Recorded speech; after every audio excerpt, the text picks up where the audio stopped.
Hi everyone and welcome back to another video. So if you frequently switch between typing and other tools in Goodnotes, pinning the text tool helps you stay in typing mode without reselecting it every time. So in this guide, I will show you step by step how to pin the text tool in Goodnotes in 2026 if simple and efficient.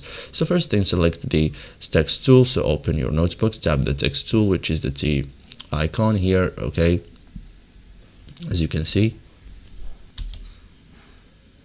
Tap anywhere on the notebook, okay.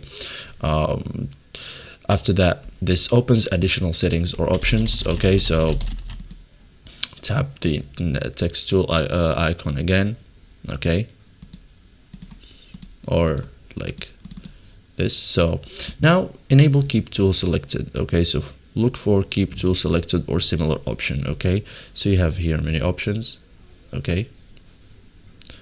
Cut, we have paste, we have copy, we have paste and match style, we have many options, okay. You have to look for pin, so turn it on. Now the text tool stays active after each text box, okay. So this is the pin behavior.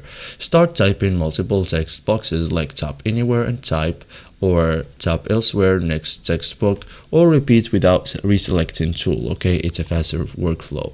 You can also turn off when done, so when you want to switch tools, tap another tool, pen, lasso, etc., and or disable keep tool selected, okay. It prevents accidental text boxes, okay. So there are some common mistakes that people make, like not tapping the tool twice to see options or forgetting to enable keep tool selected, okay. So thank you guys for watching this video and see you in the next tutorial.